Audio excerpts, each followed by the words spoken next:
truth and light, where the spirits dance all night. The Creator gang shines bright, guiding us with all their might.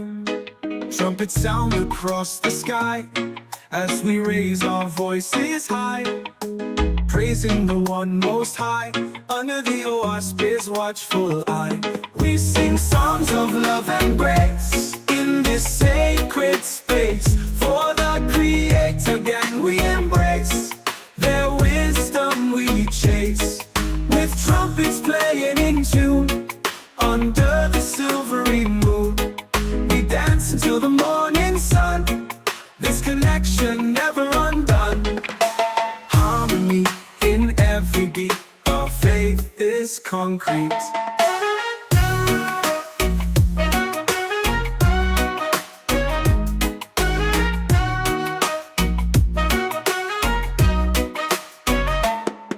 Through the pages of the OASP, ancient wisdom on display, teaching us the righteous way, leading us to a brighter day. With each trumpet blast, we're reminded of the past and the love that will ever last in this divine contrast. United in spirit, we uplift and hear it. We sing songs of love and grace in this sacred space. For the Creator gang we embrace, their wisdom we chase, with trumpets playing in tune under the silvery moon. We dance until the morning sun, this connection never undone.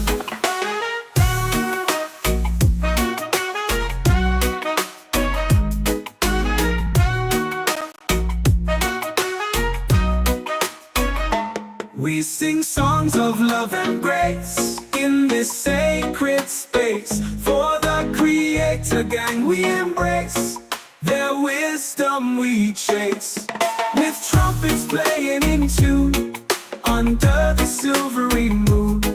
We dance until the morning sun, this connection never undone.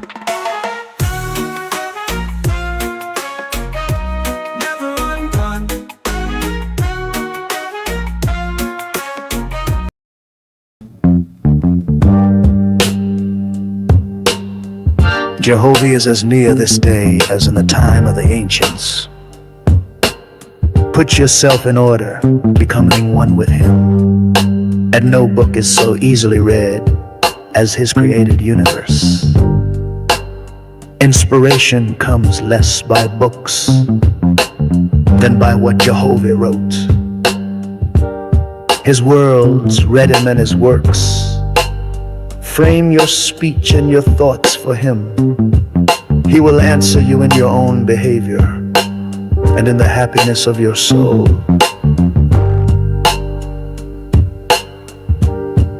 Great wisdom cannot be attained in a day, nor purity and strength to overcome temptation, till the growth is from the foundation.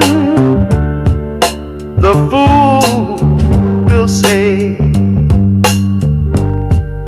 the sacred books are no more than man of his own knowledge could write. Yet he has not wisely imitated the power of the words of your God. Let him do this well, and behold, so declare my words are from me. Yes, he will recognize them wherever found. It is the will and wish of your God that all men become constitutionally capable of receiving and comprehending the highest life, and that they shall no longer depend upon any priest, church, oracle, holy book, or upon consulting the spirits, and that their behavior may make the earth a place of peace, with long life to all people, for the glory of Jehovah.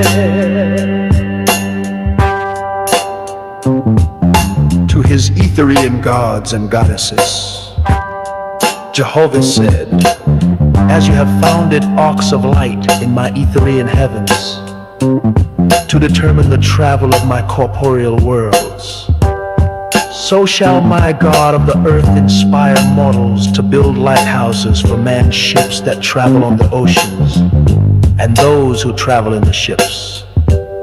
And those on the land shall know when a ship nears the port, even as you see my traveling earth approaching the place of Cosmin. For this shall be an illustration to mortals, that I have appointed cycles of times and dawns of times, with gods and goddesses to superintend my creations in tenderness and love, lest by chance man becomes despondent, saying, alas, Jehovah did not provide in wisdom commensurate with the magnificence of his creations. Behold, the time draws near when the nations of the earth shall course around the whole earth in ships, crossing the seas and oceans to all the places I created.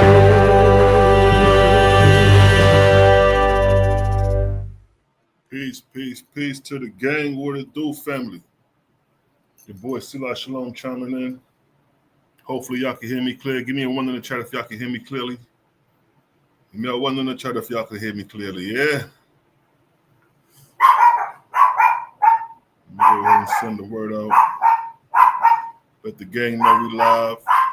You know how we do. You know what I mean? What it do with the family?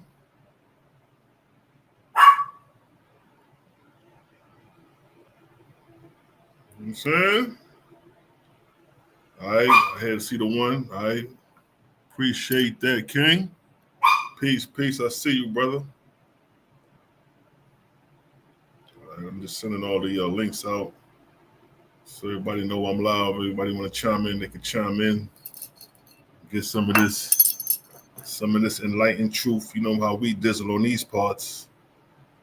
You know what I mean? So today I title it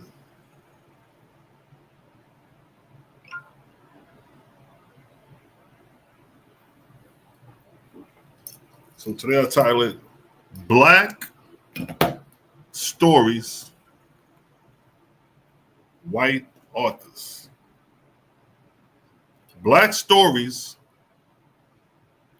White Authors.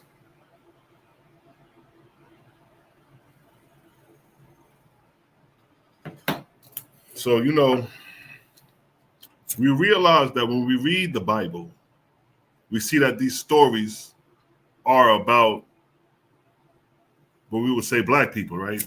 Or it's in regions where black people are. When you look at the Garden of Eden, that's in Africa. Or if you want to say Iraq, the inhabitants that inhabited Iraq was the Cushites, the descendants of Ham. You know, Nimrod, the mighty hunter. These are African black people that we read about in the biblical tales, in the biblical stories. So the stories of the Bible are mentioning black people, black rulers, but the authors of these books are European. You cannot find me a single black author that authorized the Bible in history, period. We don't know who Moses was in history. So if we can identify Moses, then we can identify a black author. When you ask the Israelite who was Moses in Egypt, they don't know. The Bible tells you that the Israelites was in Egypt during the time of Ramses. Ramses is the new kingdom. Ramses is like the 12th century BCE. The Israelites, the Hebrews, would have been left Egypt at that time. The historical evidence of a mass migration leaving out of Egypt was during the reign of Amos I, when he expelled the Hikakasu, the foreign rulers, out of Egypt in droves. That is the only evidence in Kemetic history where a mass migration of people was pushed out during the beginning of the the beginning of the New Kingdom, 15th century BCE. Creator gang, and those who follow the Awaspi, we identify Moses with being Amenemhet IV. So we identify Moses. This is who Moses is to us.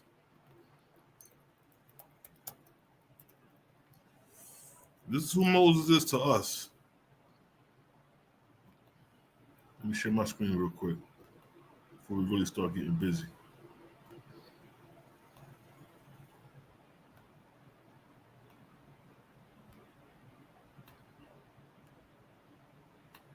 Hold up.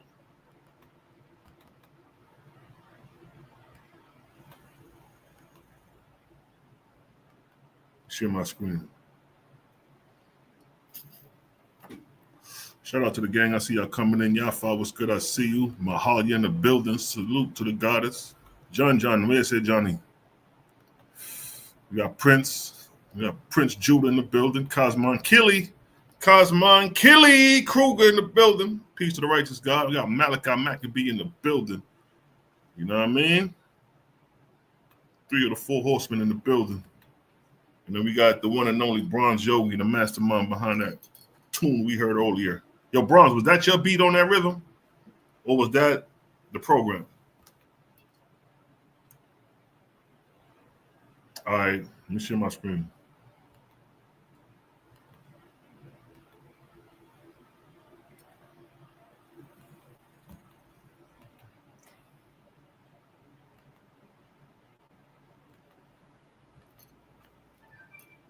Oh.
Excuse me, family. I just had to talk to my family real quick. You know what I mean? So my buck at it. Yo, Bronze, why you trying to ignore my answer? Yo, hold up, man. Yo, Bronze, why you trying to ignore my answer, son?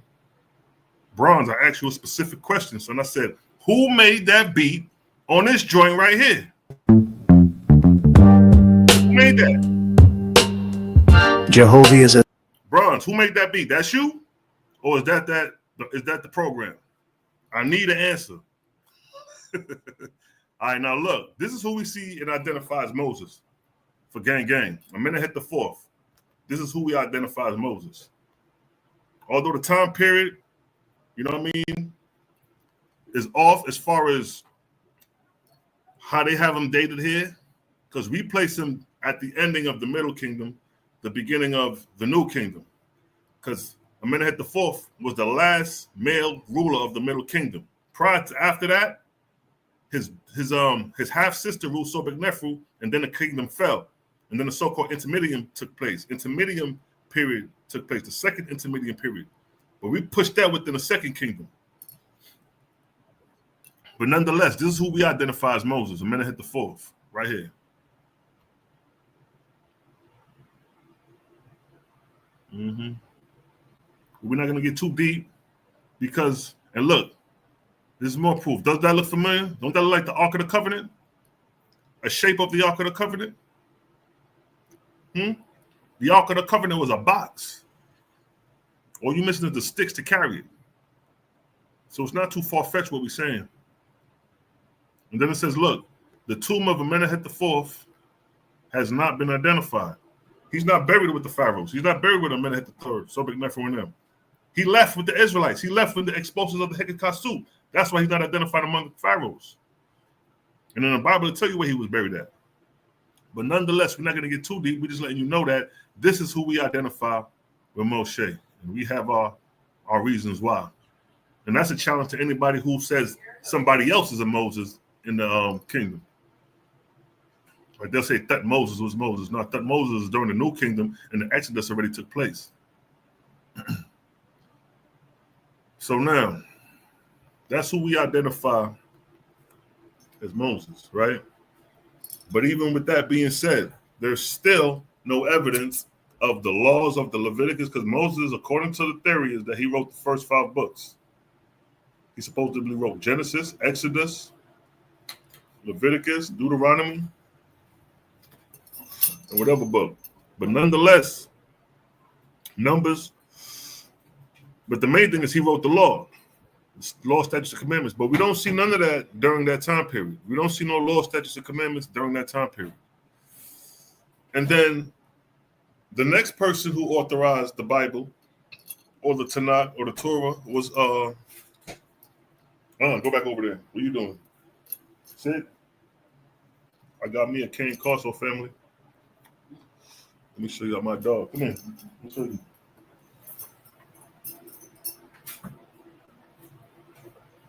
Yeah, look at this big boy. See that? Got me a Cane Corso, a Cane Corso. He's 6 months old. He just turned 6 months. Big dog. He's already bigger than these pits out here. Ain't that right? Got me a Cane Corso. Look in the camera. All right. Down. Sit. Yeah, got me a real man eater now. And still got little Muffy. Go get Muffy. Go get him. And I still got my little Muffy. Yes, John.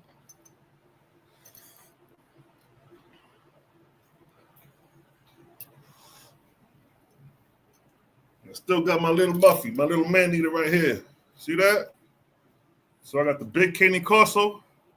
Then I got the Maltese. She run the house though. She run shit. Ain't that right? Yeah, she runs that. This little dog right here run that big dog, yo. You should see him. Let me dust my hands off and shit. All right. Now, back to what I was saying. Black stories, white authors. So we hear about these black stories. We hear about the Egyptian Exodus, Ramses. We hear these black stories.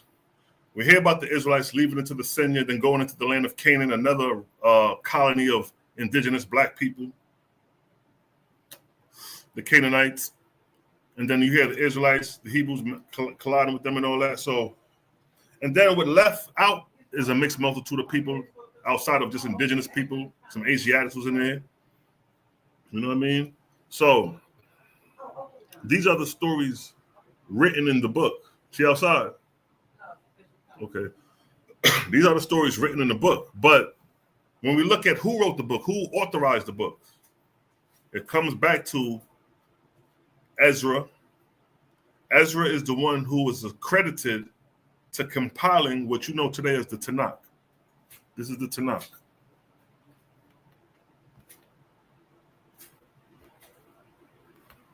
You know what the Tanakh is?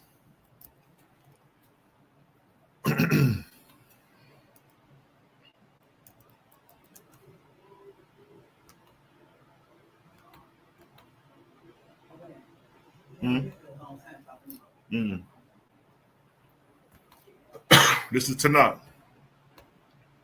This is what Ezra is ascribed to.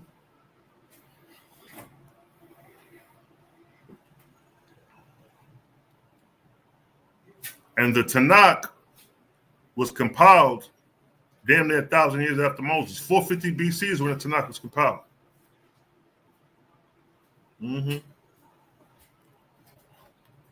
So, when we're going to start the authorship aspect of this, we got to start with Ezra. And now we have a depiction of Ezra from the 3rd century, right? Nobody else has a depiction of Ezra.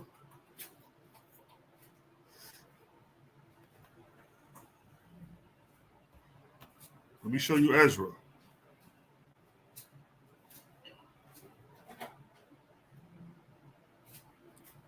Matter of fact, let me pull up the doc.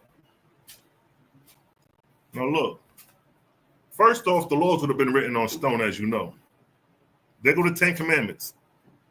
So this is an example. If the 10 Commandments that Moses got from God would have been preserved, it would have looked like this. But in Hebrew, of course.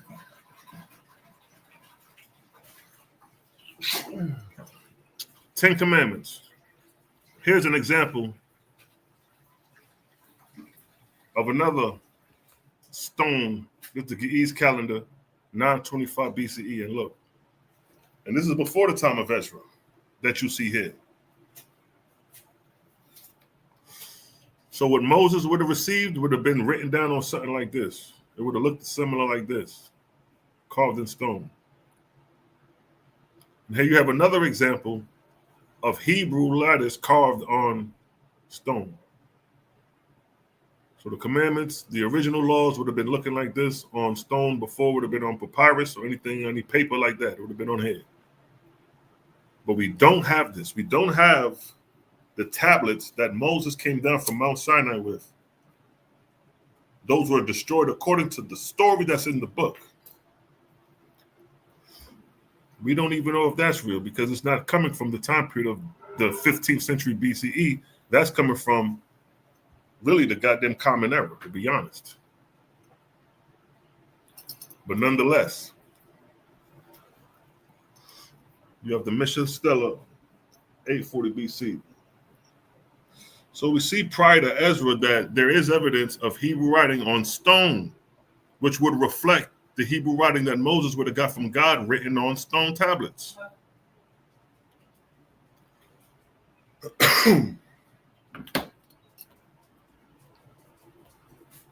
So now we're talking about Ezra. Let's get to the depiction of how Ezra would have looked. This is Ezra. This is the depiction of Ezra, right? He don't look like a Bantu Negro from the Congo. He don't look like a Congolese. You remember they said that the Hebrews, Moses and them looked like the Egyptians. The Egyptians of the Middle Kingdom.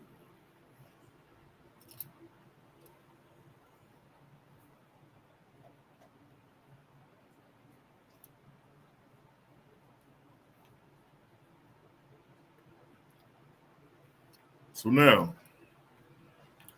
this is the only depiction you have of Ezra. And this is from the 3rd century Common Era.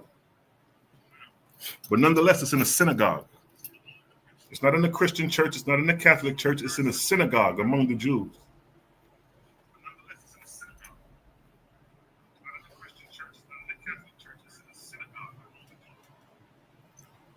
See that? Facts, Cosmo. And now when you compare an Arab to Ezra, there you have it. That's not a Bantu Negro from the Congo that's writing your text. This is a Middle Eastern European. See that? The Egyptians,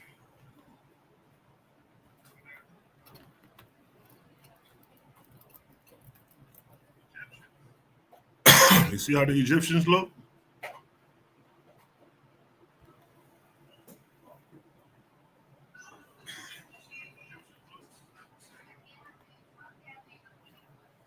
Look at this depiction. You have an Egyptian here, right? Does Ezra look like an Egyptian? Does that face of Ezra resemble an Egyptian? No, it doesn't. Look at the Asiatic. Does the Asiatic resemble Ezra? We could see some similarity with the Asiatic and Ezra. Do the Nubian fit Ezra? Hell to the no. Hell to the no. Now, can the Libyan resemble Ezra? Look at the Libyan. And look at Ezra. So Ezra shared more similarities to the Libyan and the Asiatic. And we know the Asiatic came from Asia, which would include, if depending on if you go on the west, they go Europe right there, Macedonia and them, Turkey and them. And we know that's where the Europeans came from. Now, if you're talking East Asia, that's where you get more melanated, indigenous, copper color looking people. So Ezra is not of the stock of the Bantu Negro or the black man as we know it. And he is the first author that we can identify in history who authorized the Tanakh. And he's not a black man. So here's your first white author.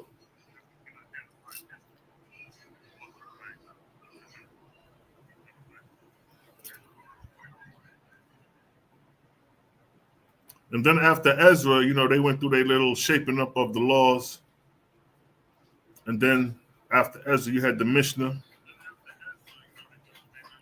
The term Mishnah originally referred to a method of teaching by presenting topics in a systematic order, as contrast with the Midrash, which follows the order of the Bible. So the Mishnah, they done made up some shit. So they went from the Tanakh and created the Mishnah and the Midrash. The Midrash is more of following the order of the Bible, but the Mishnah, they done made up some shit. Give me 1 second, family. Near this day as in the time of the ancients. Put yourself in order, becoming one with him. And no book is so easily read as his created universe.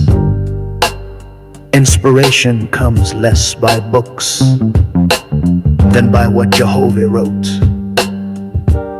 His worlds read him and his works. Frame your speech and your thoughts for him. He will answer you in your own behavior and in the happiness of your soul.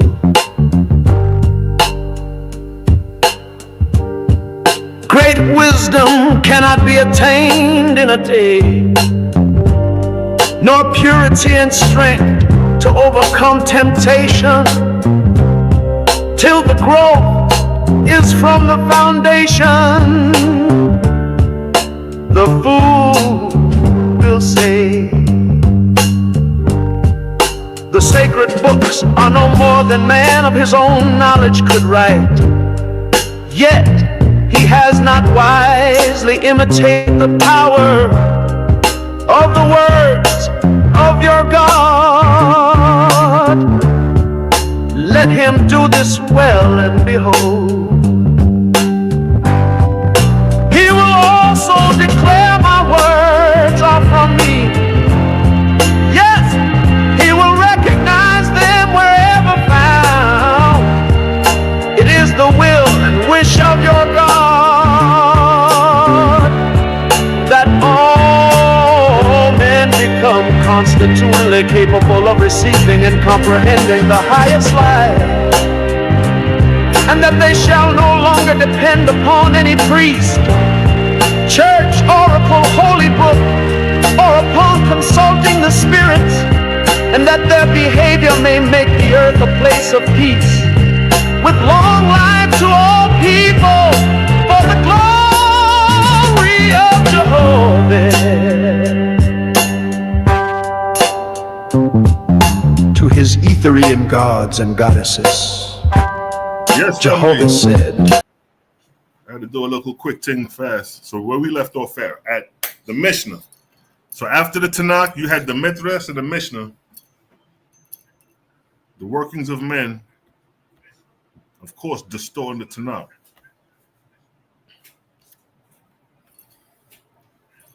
Right? Then you had the siege, 78 CE, 70 CE, Common Era, and this is supposed to have been a migration.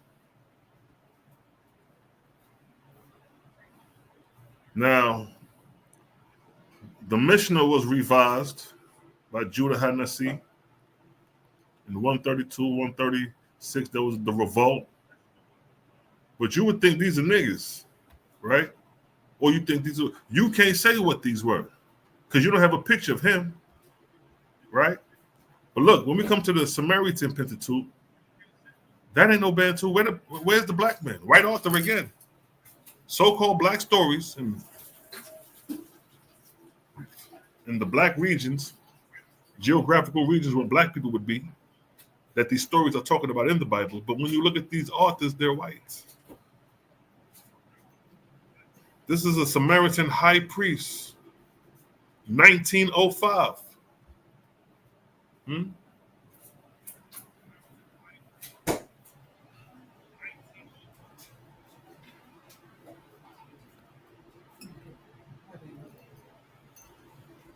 here's an example of the Samaritan script, how it looks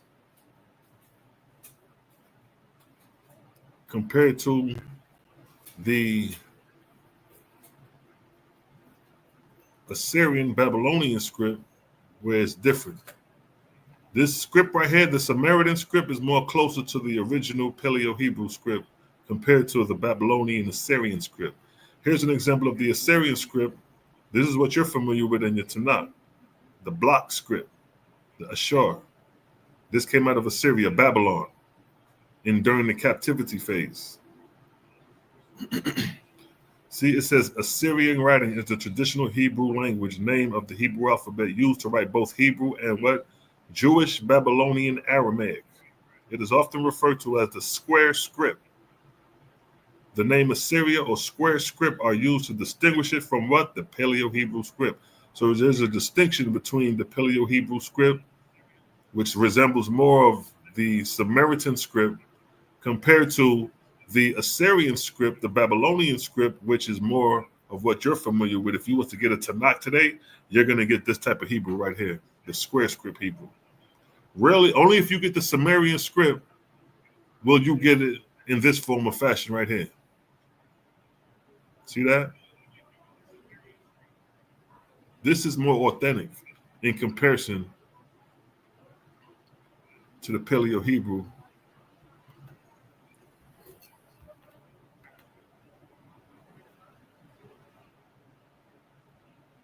The Assyrian script.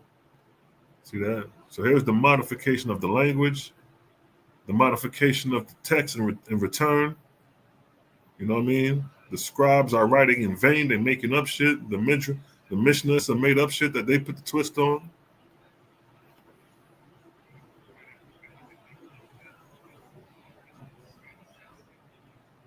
And then you got the Jerusalem Talmud, 4th century, and look what do you see? This is not the Assyrian script. I mean, this is not the Samaritan script. It's the square script, the Assyrian script. What you have today, your modern day Hebrew today, comes from an Assyrian Babylonian origin. So this is Jerusalem Talmud, 4th century CE. Jahan Bar Napar, 180 to 279 CE, primary author. And I'm sure he ain't no Bantu Negro from the Congo. Right? He probably resemble them same white boys you see now. Now look, now we got the Babylonian Talmud, 6th, 10th century CE, and look at the script of the Babylonian Talmud. What do you see? What is that? It's the square script. It's the Assyrian script. Right? So you go from original Paleo-Hebrew, and then when you go into captivity and coming back to set up New Jerusalem, you have this new script called the Assyrian Babylonian square script.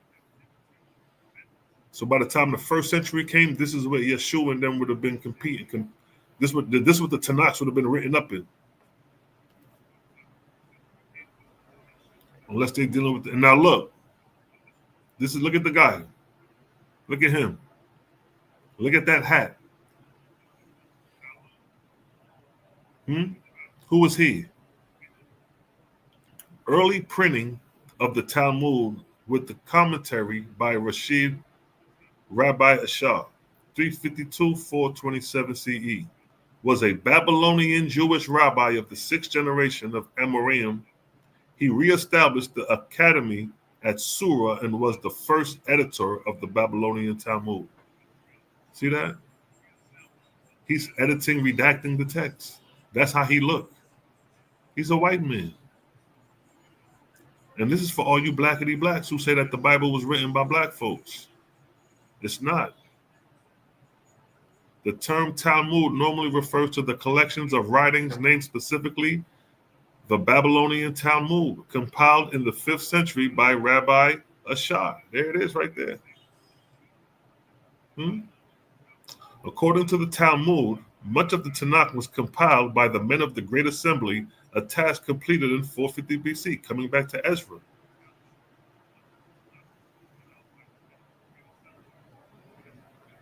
See that? And what do you see here again? The square script. So you see that the Assyrian Babylonian has a great influence even in today's Tanakh. You don't see the Assyrian script in your average Tanakh. You literally got to get the Assyrian Bible to get the Assyrian script. It's not widely published like how the Hebrew script is, the square script is. And now you have the Codex Sinaitica, 4th century, 5th century BC. 4th century Common Era. Right? That's in Greek. Now we know that, and we're not identifying no faces. We know that the Greeks, ain't no Bantu Negroes from the Congos writing this, because in order to compose Greek, you have to have a knowledge of Homer. The literacy of Homer, you have to study that. You have to go to the schools and colleges to even learn Greek.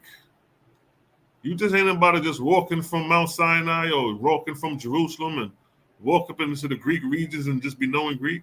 No, you got to go to school for that. You got to study Homer.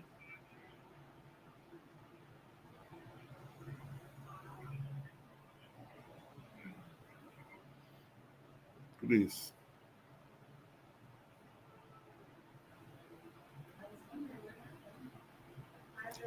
The Codex Sinaitica, designated by siglums in the Gregory Allen numbering of the New Testament manuscripts. Here's Gregory Allen numbering, right? Gregory published another cataloging system in 1908 in the Greek manuscripts of the New Testament, which is the system still used today. See that? He did that. And look at the time period.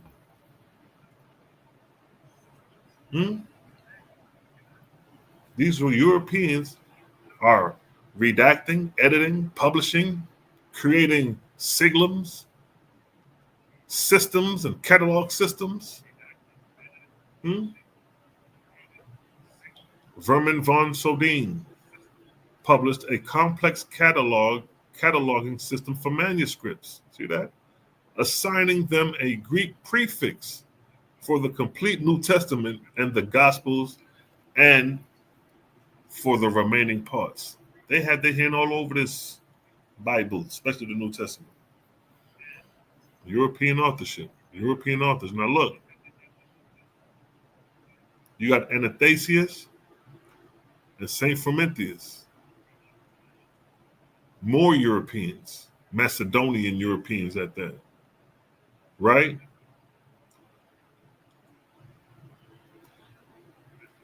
He was a Greek that was born in Tyre. We talking about Frumentius, him. Frumentius was a Phoenician Christian missionary and the first bishop of Axum who brought Christianity to the kingdom of Axum. First, key word, first. He brought Christianity to Ethiopia. He did. Commissioned by Anastasia, Rome. European authors with their book talking about black stories. That's why niggas gravitated.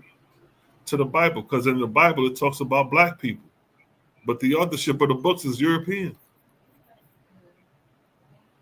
Hmm?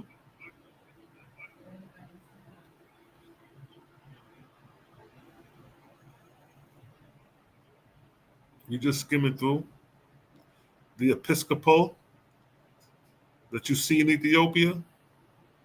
That came from Rome. He gave them that. Frumentius returned to Ethiopia to set up his episcopal seat and erect church. See that? They go to the episcopal, the seat of the head nigga in charge. So Ethiopia is duplicating Rome. Then converted and baptized King Ezana, who built many churches and spread Christianity throughout Ethiopia. Frumentius established the first monastery of Ethiopia called the Deba Salion. And that's it right there.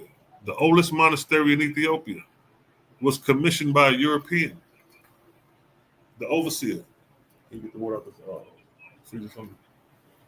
It's enough. Drink here. See that? So when you see them Ethiopians high up in the mountains doing their thing, nigga, that was from Frumentius. That came from Rome.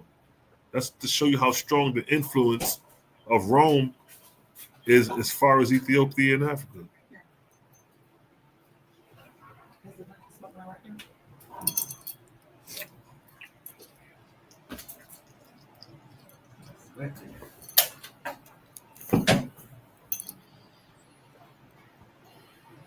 Look what it says.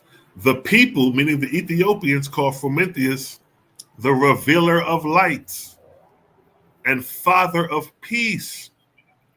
Huh? He became the first Abuni, a title given to the head of the Ethiopian church. So Ethiopians, jet black niggas, Ethiopians, Bantu niggas from the Congos is calling him the revealer of light. Native Ethiopians are calling Frumentius the revealer of light, the revelator. So you got to contend with the fact that these Europeans came into Ethiopia, and these Ethiopians looked at these cats like the revealer of light, the father of peace. Not only that, the Ethiopian traditions credit him with the first Ge'ez translation of the New Testament. See that? He translated the Ethiopian books. So when y'all talk about, the Ethiopian Bible, the Ge'ez this, the Ge'ez that, that was translated. There's nothing original about it. They translated the manuscripts from Rome. You got the New Testament from Greek, Latin, Latin at the time, and they translated in the Greek Ge'ez.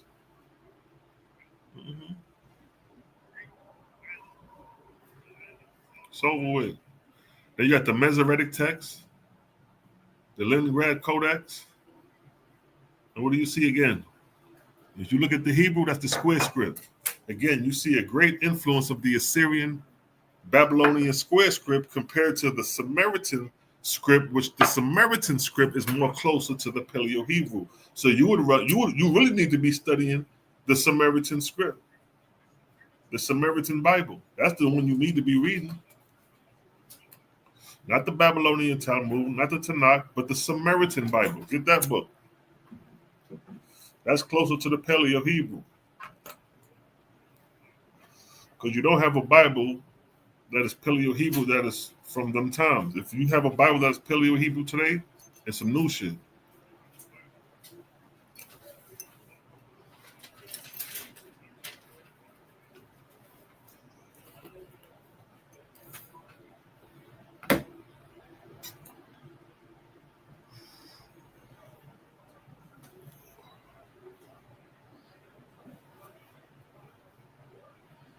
The Aleppo Codex. Now, again, this is 1000 AD, Common Era. Now, look at that. And it says the people that upheld this is the Karat Jewish community. But look at the Hebrew. That's Assyrian, Babylonian Hebrew. This is the Hebrew that you see in your Tanakh today. This is the Hebrew that Moses is familiar with. This style of Hebrew comes out of the Babylonian captivity, strongly Babylonian influenced. This form of Hebrew did not come out of Jerusalem, did not come out of the Holy Land. This form of Hebrew came out of the land of your captivity. You speaking captivity Hebrew right here. And keep in mind, you know, the Babylonians was calling the shots. Daniel chapter 1, verse 4 said they had to learn the Babylonian literature. And they took some of that literature and translated into Hebrew, that 7-day creation story. The same way Frumentius translated the Latin into Ge'ez, and you have the New Testament in Ge'ez now, is the same way the scribes, the Hebrew scribes, the Jewish scribes in Babylonian translated the Babylonian literature, which would have been in cuneiform, into the Babylonian Sumerian Hebrew. And this is where you get your 7-day creation from. It's a translation from the cuneiform.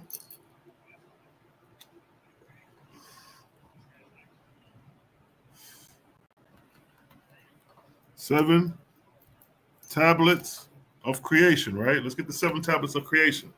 Now look at this. This is the origin of the 7-day creation story, but it is written in what we know as cuneiform, the cuneiform tongue. So let me put in cuneiform.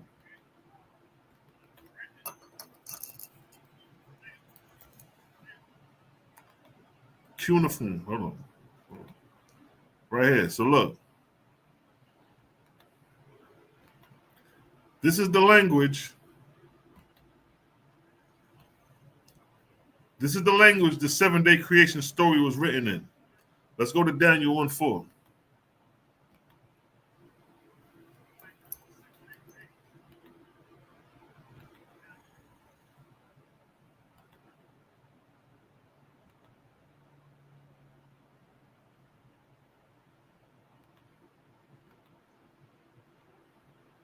Now look, in chapter Daniel 1 verse 4, look what it says.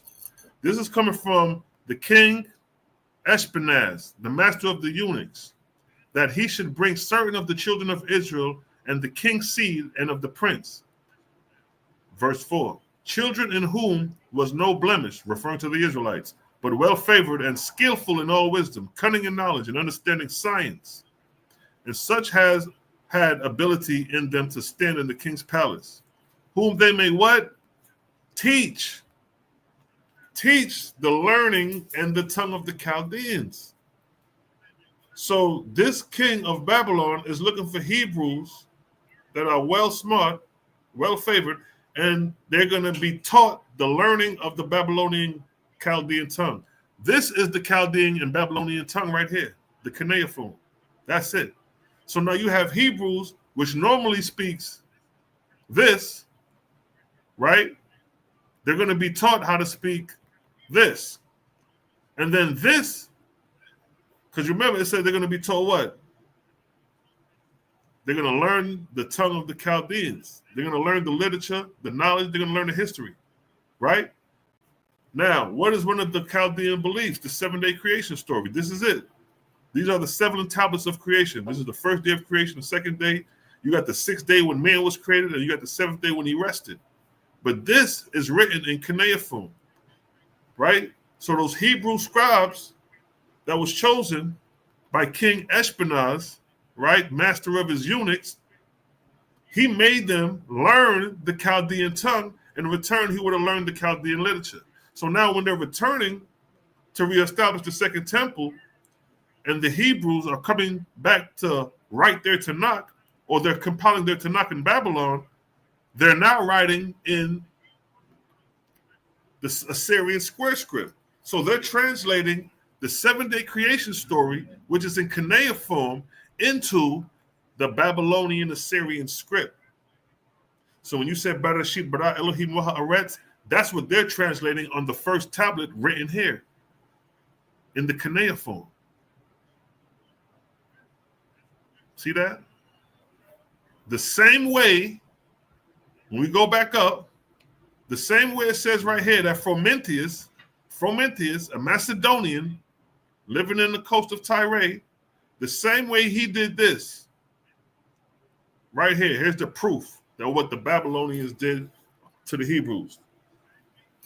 In 347, Anastasius ordained Frumentius bishop and commissioned him to initiate the cultural adaptation of Greek Christianity biblical liturgical texts to Ethiopic symbols and language. That's the exact same thing the Babylonians did to the Hebrews.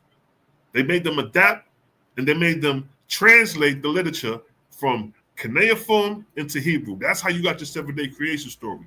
And then coming back right here to put the nail in the coffin, again, it says, Ethiopian traditions credit him, Frumentius, with the first Ge'ez translation of the New Testament. See that? So he speaks Latin. He came with the New Testament in Latin.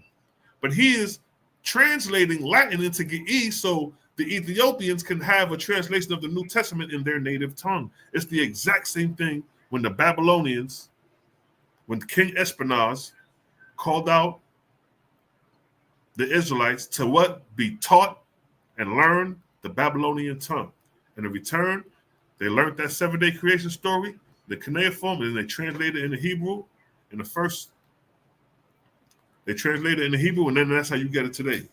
That's how we got it today. That's how it's translated down. The Aleph Codex. This is the square script Assyrian, Babylonian, Hebrew, and you niggas ain't got nothing to do with it because look, it says the Karat Jewish community is the upholders of that. And this is how they look today. There they go. Look, there's San Francisco. Karat Jews keep an ancient movement alive. There they go. Ain't no black man. Ain't a single black man in there. They keeping this tradition alive of the Aleph Codex, Aleppo Codex, written in the square script Syrian Hebrew.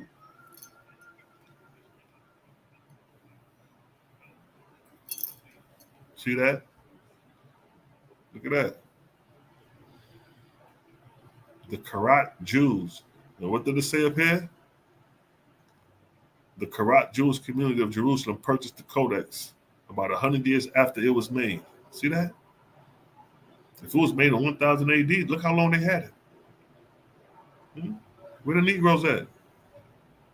Moses ben Maimonides. This is another one who had an influential hand in the authorization, compiling, all that.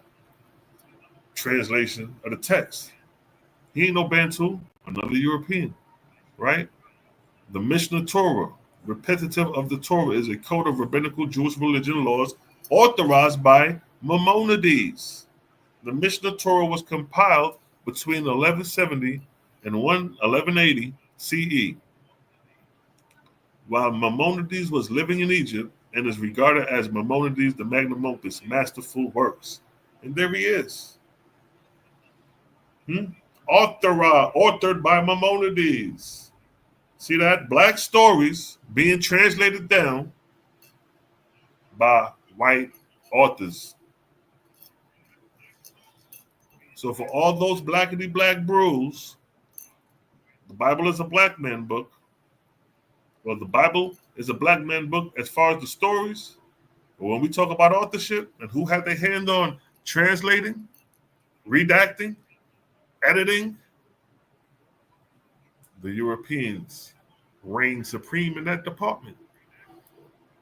If it wasn't so, I'll be presenting niggas right now. I'm like, yeah, this nigga right here, boom, boom. You know me, I'll be goddamn running it down, talking that shit, but this is the truth of the matter. It says, look what it says here. According to the Hebrew time reckoning, we are currently in the 6th millennium.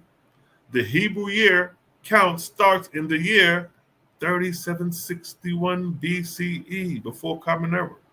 The practice was implemented in the 12th century when the Jewish philosopher Maimonides established the time frame as the biblical date of creation. Not only are they authorizing the Bible, they telling you when creation started. All right, nigga, 3761 BC is when God said, let there be light. That's what they're telling you right here. The Hebrew year is 3761 BC. That means when you read Genesis and it says, in the beginning, God created the heavens and the earth, they're saying that that took place in 3761 BC. Now let's copy 3761 BC and put that in Google and see what was going on when God said, let there be light.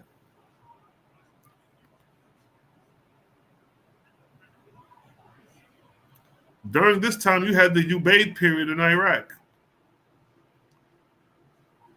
Look at the Ubaid period. The Ubaid period begins in 5500 BCE, 3700 BC. So the Ubaid period predates your creation story. The Ubaid period is a prehistoric period of Mesopotamia. The name derived from Tel al-Ubaid, where the earliest large excavation of Ubaid period material was conducted. Now look at that. Now let's go to some illustrations, because a lot of times they got artifacts from this time period. Now look at the artifacts. Huh?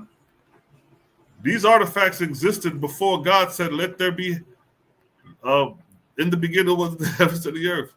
These artifacts existed. Look at all that. Huh? Look what they say. Late Ubaid spout jar decorated with geometric designs in dark paint, 5200 to 4200 BC. These objects were in existence before God said, let there be light. Because you remember, the year of creation is 3761 BC. This bowl goes back to 5200 to 4200 BC, before God said, let there be light. See that? So whoever hold on to the fact that creation started in 3761 BC, 61 BCE is in deep trouble. All these evidence right here, these artifacts predate just biblical account of creation. Look at that. Look, the 6th, 5th century BCE. These animals, depictions is older than your God. Look at this. Figurine of a woman feeding a child, decorated to show jewelry or tattoo clay, 5200 to 4200 BC. This figurine is older than the creation story.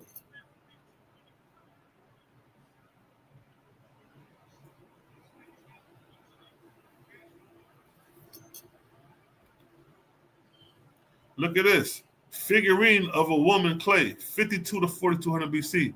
That's a reptilian.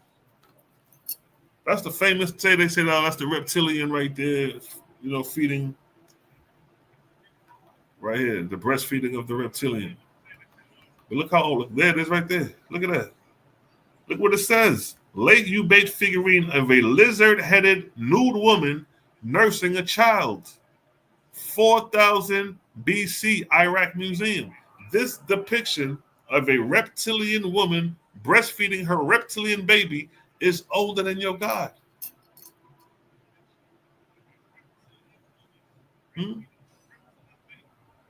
If there's on who created that? So Maimonides and them trying to say that creation started in 3761 BC is way off. Right? And then not only that, that's the Jewish influence. We got the European influence, right? We got the European influence.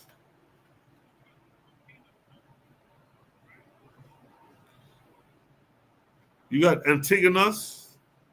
Antigonus, how you pronounce it? Antigonus was a Macedonian Greek general, a successor of Alexander the Great.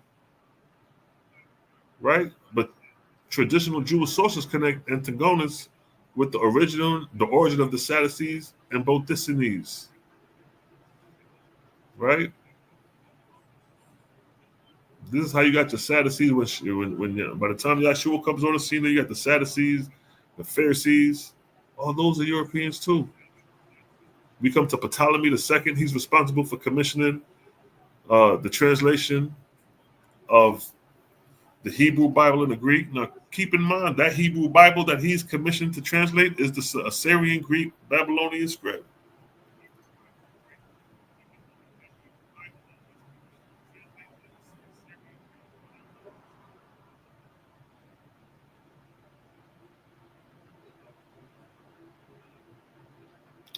It was not until the time of Augustus of Hippo that the Greek translation of the Jewish scripture was called the Latin term Septuagint, or the Septuagint, the earliest known portrait of Augustine in the 6th century, Frisco Lateran, Rome. That ain't no Bantu. White man who gave you the Septuagint, authorizing, where the name come from, I should say.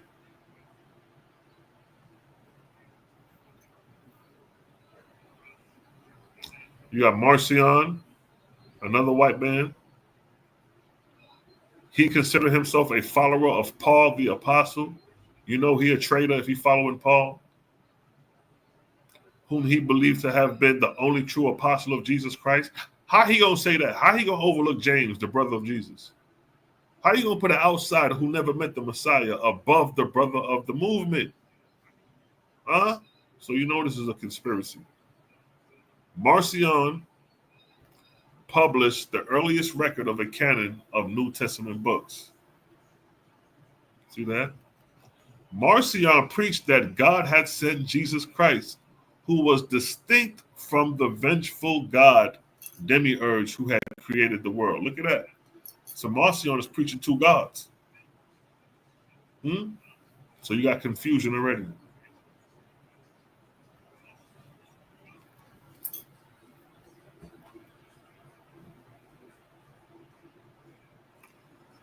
Joseph, look, Robinson suggests that this system of chapter division was introduced into the Vulgate by Jerome himself as a result of his study at Caesarea.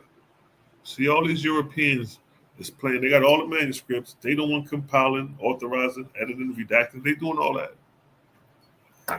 This is the Library of Syria, Caesarea, 1st, 2nd century.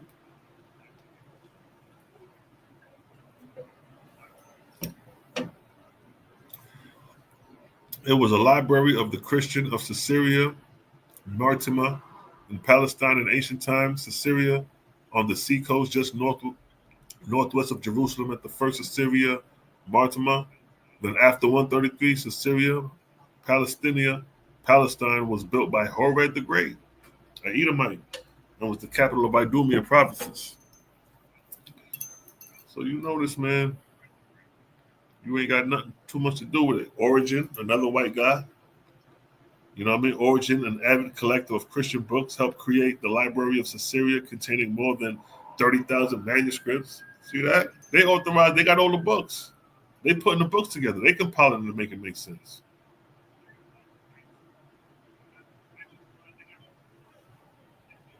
The theological school of Caesarea gained a reputation for having the most extensive ecclesiastic library of the time. See that? Containing more than 30,000 manuscripts. Gregory, Basil, the great Jerome, and others came to study here. Study there. The site, along with all of Judea, awarded by Rome to Herod the Great in 30 BCE. The pagan city underwent vast changes under Herod, who renamed it Caesarea in honor of the Roman Emperor Caesar, Augustus, and there goes Caesar. So Herod is honoring Caesar by building this library, and the one responsible for bringing in the literature is Origen. So there would be no Jerome and all these other philosophers studying these scripts if it wasn't for Origen, who collected the scripts to bring it in there. Ain't no Negroes doing this. And you know that, Origen castrated himself. We ain't gonna go into that, but he castrated himself trying to follow some shit out the Bible. And you got Constantine, who established and put his foot down for Christianity. First Roman emperor to convert to Christianity. According to the Christian chroniclers, Eusebian of Caesarea and Lactantius, the battle marked the beginning of Constantine's conversion to what? Christianity. And then, of course, you got the vision of Constantine, highlighted. I'm going to read the highlights. When he looked up to the sun and saw a light above it, and with it, the Greek words in this sign, conquer. While in Latin, it's in this sign you shall conquer. At first, he was unsure of the meaning of the apparition, but look what it says. But in the following night, he had a dream in which Christ explained to him that he should use the sign against his enemy. Now keep in mind, Christ came to Paul in the exact same manner as a light in the sky and professing to be Christ, right? But here you have Constantine having the same experience. Christ appears as a light in the sky, the same way he did to Paul. Here's the example of that. And then we see the Chi and the Rho, the Christ as early as Ptolemy, the symbol of the Chi and the Rho, which is this symbol here. That's the symbol that he's seen at the battle. This symbol right here, the X and the P. That's called a Chi-Rho, or the Christ. Now look, the Ptolemies are Macedonians. Let's look up the word Christian as spelled as seeing its Macedonian meaning. Now look, when you look up the word Christian, you can Google this. Christian is a given name in several languages, but look what it states.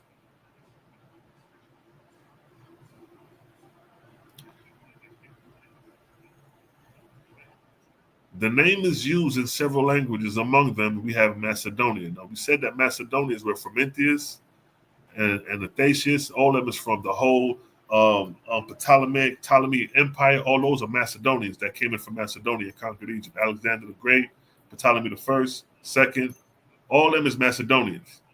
So look what it says. In some languages, people with the name are sometimes named after the cross and not after Christ. Named after the cross, not after Christ. The word cross in Macedonian is crest, C-R-S-T, Christ, and in Russia, crest. In some cases pronounced Christ. See that? So the appearance of the cross in the sky is the Christ in its original Macedonian tongue. In some of the languages, people name them. Okay, I just highlighted what I just read. Now look at this. Again, the name may have had a third meaning in Belgium, Bulgarian, and Macedonian, in which the word Christine means baptism and has the same as the word for cross. So the term Christ was first associated with cross in the 3rd century BCE before it was associated with the Christ man of the 1st century Common Era. So here is the sign of the Chi and the Rho, the Christ, the X and the P that Constantine seen, that Constantine was commanded to put at the head of his army to be victorious in battle. There go Constantine, and there go a coin, and you see the X and the P right here.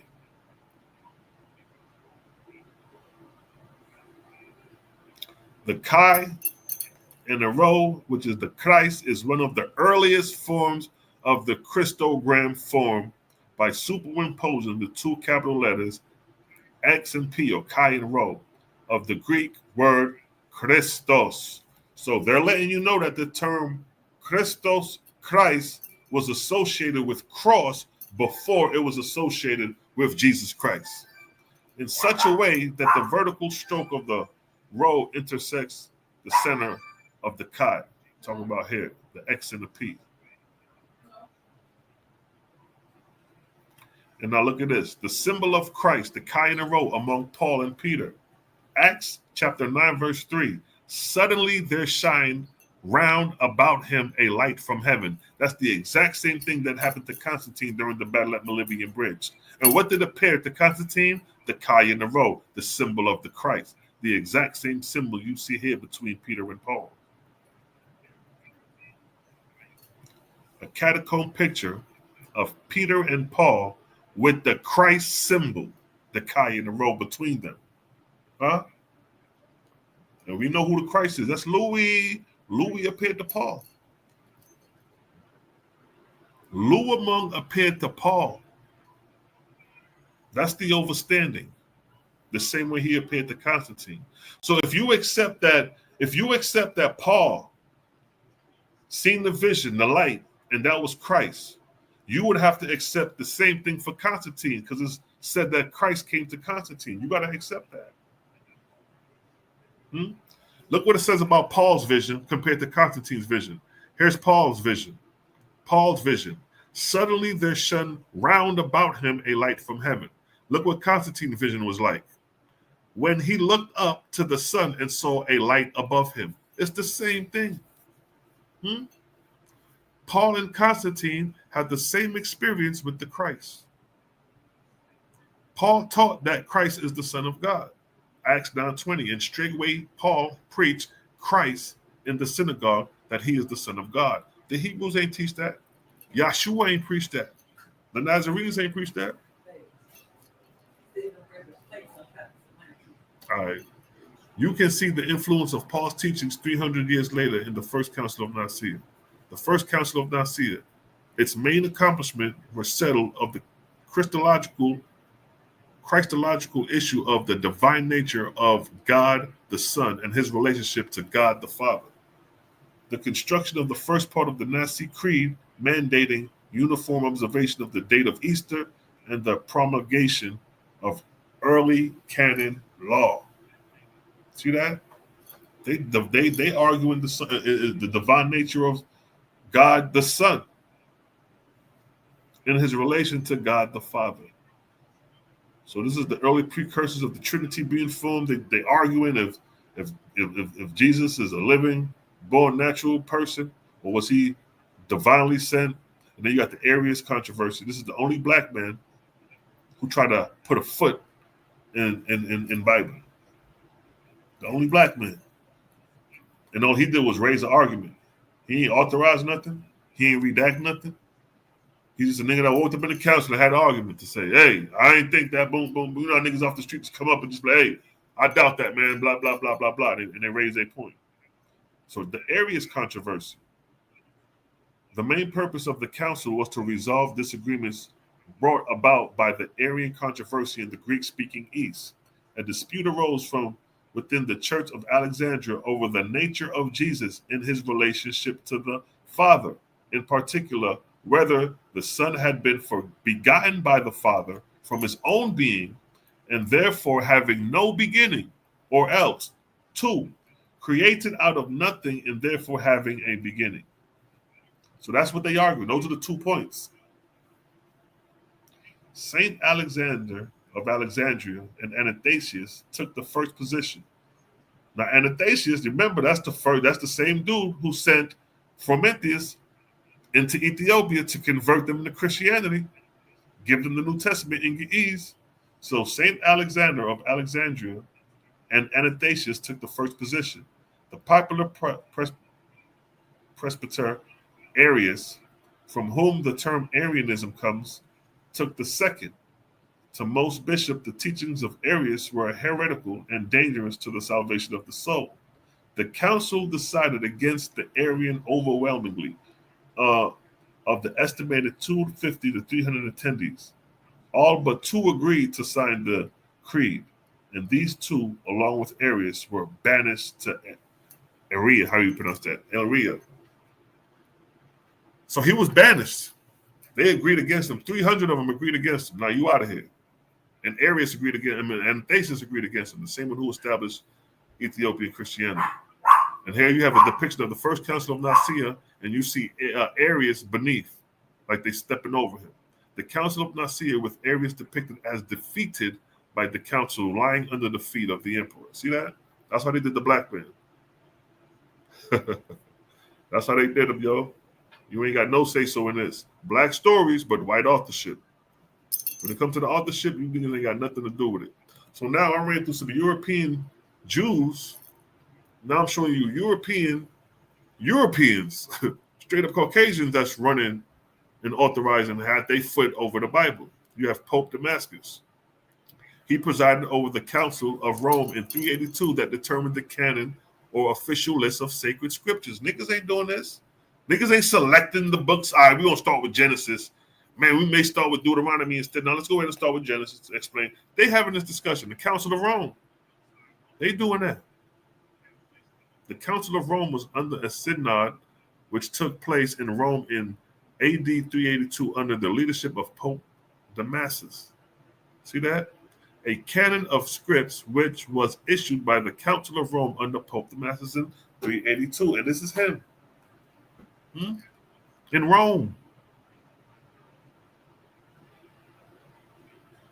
The Oxford Dictionary of the Christian Church states that a council probably held at Rome in 382 under St. Damasus gave a complete list, not a half list, not a portion, a complete list of the canonical books of both the Old and New Testaments. See that? A complete list, Genesis to Revelations. Here you go. Take a look. Let's decree. Let's make this law. Now look, disputes of what book should be canonized or not. Marcion canon, possibly the first Christian canon ever compiled, consisted of 11 books. The Gospel of Luke and the 10 Pauline epistles. Marcion canon rejected the entire Old Testament along with all other epistles and Gospels. See that?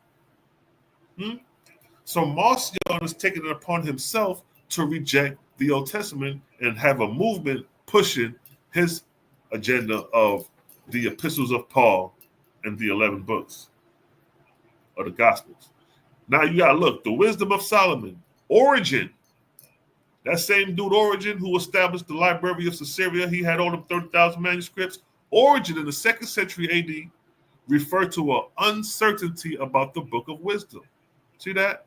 Considered wisdom of Solomon as part of the Old Testament, and Athanasius writes that the book of wisdom, along with 3 other Deuterocanonical books, while not being part of the canon, were appointed by the Father to be read.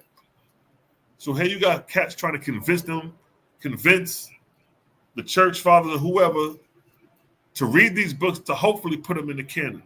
So they're selecting and compiling what they want. So the Bible that you have today, the authorized King James Version of the Bible, is a collection of books decided by men. And here's the proof. Look at the letter of Jerome. Jerome provided Jerome refused to consider the epistle of Jeremiah, as the other books he called apocryphal and canonical. Jerome refused to consider the epistle of Jeremiah, as the other books he called apocryphal, canonical. See that? So they're choosing what they want. They making the decisions, not God. God didn't tell Jerome that. God didn't tell Athanasius and Frumentius to do what they did. They're doing it on their own accord. Origen, God didn't tell Origen to go build a library of Caesarea and collect 30,000 manuscripts. They're doing this on their own accord. The prayer of Azariah and the song of the 3 holy children. It is accepted as canonical scriptures by Catholic and Eastern Orthodox Christians, but rejected by most Protestants as being non-canonical. See that? They're making the decisions. Article 6 of the 39 articles of the Church of England has it listed as non-canonical. See that? But still, with the other apocryphal texts, the church does read, for example, of life and instructions of manners. The Belgic Confessions of the Reformed Church teaches that the church may certainly read these apocryphal books and learn from them as far as they agree with the canonical books. See, they making the shots. They doing it. They making those decisions. God ain't telling them to do that. They doing this on their own accord. Then, of course, we just read Frumentius going in to Rome. Frumentius going into Ethiopia, establishing the Ethiopians to Christianity. And you got St. Jerome. This is the same Jerome we were just talking about. He is best known for the translation of the Bible into Latin. See that? So these so-called stories about black folks is going from Paleo-Hebrew to Samaritan Hebrew to Assyrian, Babylonian, square script Hebrew. And then we're going into Greek with Frumentius, translating the Greek and the Latin into Ge'ez. See that? And now you got Jerome translating the Bible into Latin. See that? Ain't no black man authorizing none of this. All these are European authors, whether if they're Jewish descent or just regular Europeans.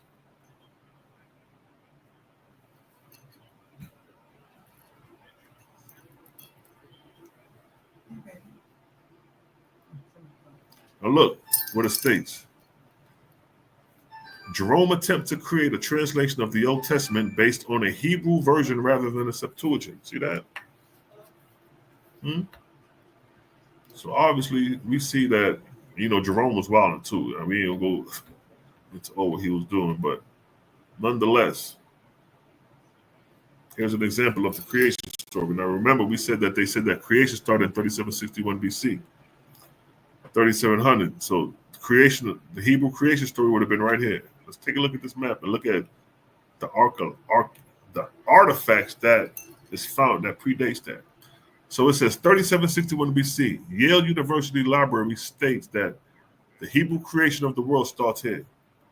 Now, world history says that this is the Naqada time period. The time period in Egypt is 4000 BC to 3000 BC.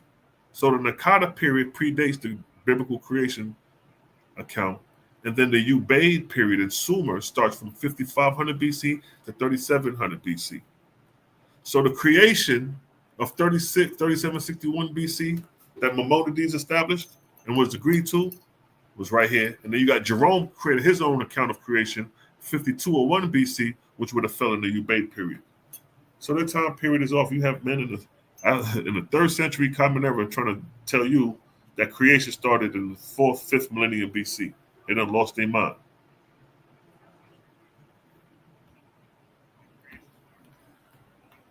You know what I mean? We're going to take a break. We're going to vibe out for a second. I just wanted to come on and drop some knowledge about Black stories, white authors. So with just this little bit, you can get an example of how we confuse the fact that we think that Black authors is behind this Bible, behind this Hebrew text, and it's not. And that was just a little bit of evidence to show that these Europeans had their hands all on the book, whether it's the European Jews or the regular Caucasian Jews. You know what I mean? But I'm about to sign out because I got some things to do. Got to get busy. Make sure y'all tap in. Y'all want to donate, go ahead. We got the Bittersweet Herbals. You know what I mean? We just saying, niggas just don't ask for money. We got something to give. Let's go ahead and get them Bittersweet Herbals. Winter season coming. Y'all niggas may be getting sick. Y'all want to get healed. Y'all better tap on in. Make sure you get right. You know what I mean? Bittersweet Herbals. What it tastes is bitter, but the results are sweet. Bittersweetherbals.com. Run the rhythm. Bittersweet Herbals. What it tastes is bitter, but the results are sweet. Bittersweetherbals.com. Yes, family, make sure to get your bitters. You know how we do. And your boy Shalai Shlomo Zato here. Until next time, Creator Gang. Salute. Yo. Jehovah is as near this day as in the time of the ancients. Put yourself in order, becoming one with him. And no book is so easily read as his created universe. Inspiration comes less by books than by what Jehovah wrote. His worlds read him and his works. Frame your speech and your thoughts for him. He will answer you in your own behavior and in the happiness of your soul.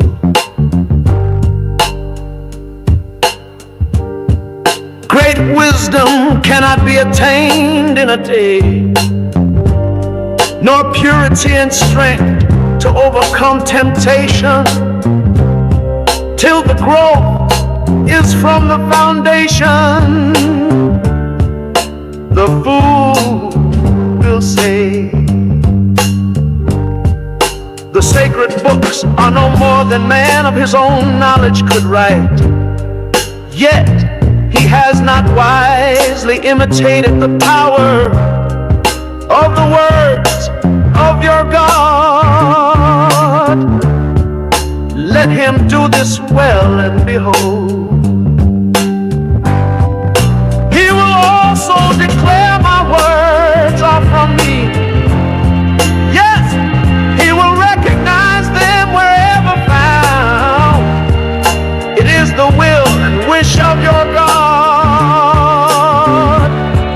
that all men become constitutionally capable of receiving and comprehending the highest life, and that they shall no longer depend upon any priest, church, oracle, holy book, or upon consulting the spirits, and that their behavior may make the earth a place of peace, with long life to all people, for the glory of Jehovah.